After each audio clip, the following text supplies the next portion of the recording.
welcome to CFC Fan TV. This is mine and Charlie's favourite video of the week. I'm glad it's my favourite. Yes, it's the fans Q&A. We're back. I hope you saw our video on Backpage Blues this week. Good, wasn't it? So we're going to get straight into your questions. A lot of them came in, so thank you all for tweeting in. Ready, Charles? Ready. All right, okay, so number one is from James Crean. Hi, James. Will Conte set up a system so that all three of Kante, Bakayoko and Cesc can get in the team? I think he'll start off with the formation that was so successful last season, but I can certainly see a world in which we play a more like a 3-5-2 with three central midfielders, as James suggests. Mm-hmm. Conte wants Fabregas to stay now. He was really impressed with how he delivered in the sort of cameo roles that he did get. My one issue with that formation is, yes, that midfield seems great, but it's not getting, the formation's not getting the best out of the best player in the team, which is Hazard. Yeah. We get to see what Bakayoko is like playing for us. Hazard would obviously play behind the main striker, but we know he prefers coming in from that side, and that's why I think Conte initially at least will stick with 3-4-3.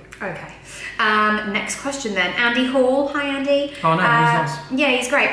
Says, what youth players have a chance this season, if any? Christensen, Baker, Musonda. Don't think any of them. Well, Lewis Baker. Where's Lewis Baker at the moment? Lewis Baker's back at Chelsea. Mm. I mean, look. sheer numbers wise, I think they're all going to have to be involved.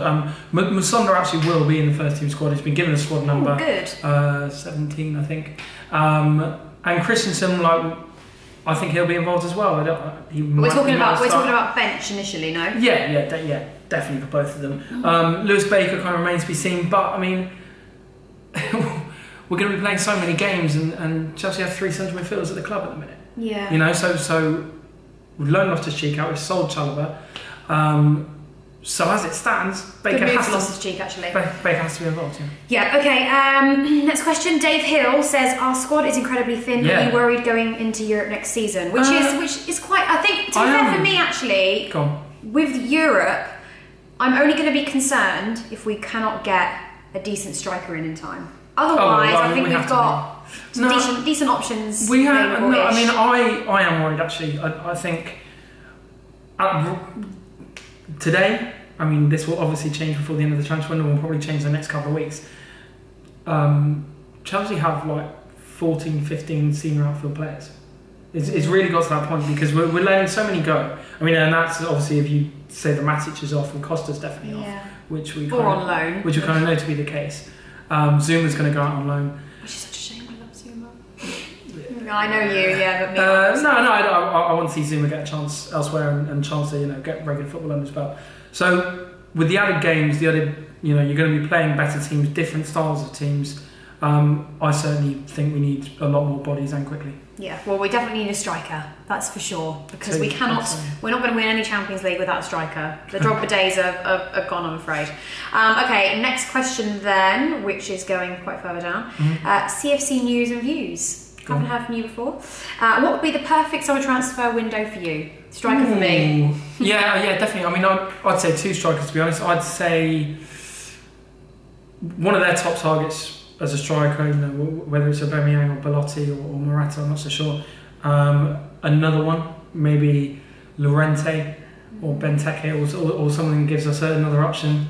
You've never said that before. Benteke. Oh, he's one of your favourites. The same one as that one I'm thinking of? Yeah, there's only one. Good, I'd love him to be at Chelsea. Another midfielder and cover for both. Well, cover for Alonso and someone to replace Moses on the right hand side. Yeah, because I think we've we've got a defender. I'm pretty happy with that. It looks like we're signing maybe another. So and I think a lot more players with more efficient deals. I actually think the Bakayoko signing was the first time I've ever seen my Twitter feed all positive. For once, which I think is sort of what we need. Upper cheerleader, locked out and all that. Oh, stop it. Anyway, next question is from Kyle Randall. Kyle. Who do you prefer? Aubameyang or Belotti? Oh, did I say that wrong? No. Exactly, so what's wrong with that? You did. Aubameyang. Aubameyang. There you go. Sorry, Sophie. Carry on. Just because I'd be really excited with Ethan joining Chelsea, but just because he's got that experience at playing in the Champions League and at the top level, probably pick Aubameyang just because I think we're in a little bit of a dire situation when it comes to strikers. That said, I'd be really, really excited to see Belotti at Chelsea. He's but is that even close to happening? Is it? I think they're just as close as each other, really. Belotti is 5 years younger than Aubameyang. He's not even played Europa League, let alone Champions League. He's only really had one season where he's been one of the better strikers in Europe. Yeah. So I think just because you're basically guaranteed a performance, I'd pick Aubameyang at this stage. Okay, cool. And last but not least is Jordan McFall. He says, do you think Aspie should play as a right wing back and put Rudiger in CV? Absolutely not. No? No, people keep suggesting this to me. Please explain why.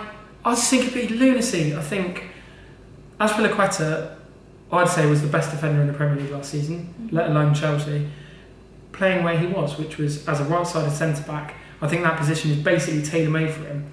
I mean, we've almost underrated him so much. He's been at Chelsea a long time. He's played as a right-back, a left-back, and now a centre-half. He's played them all excellently.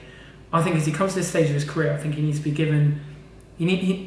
that role needs to be his. And you saw at Old Trafford, when just because Alonso was too ill to play, they moved Azpilicueta out there, and the whole thing went to pot.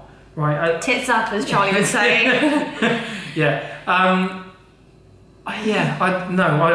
I think Azpilicueta, no matter what else happens, who else we get in, Azpilicueta needs to stay at the right side. Yes, please don't move him again. Stop messing about with him. It's very annoying. Right then, guys, thank you so much for all your questions. I'll get your questions in for next week. I'll put out a tweet early on Monday, somewhere around that time. So let us know. Obviously, there'll be more gossip by then.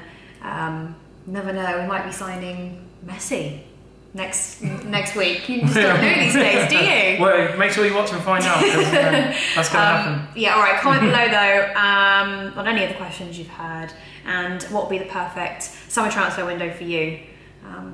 Striker. See you all soon.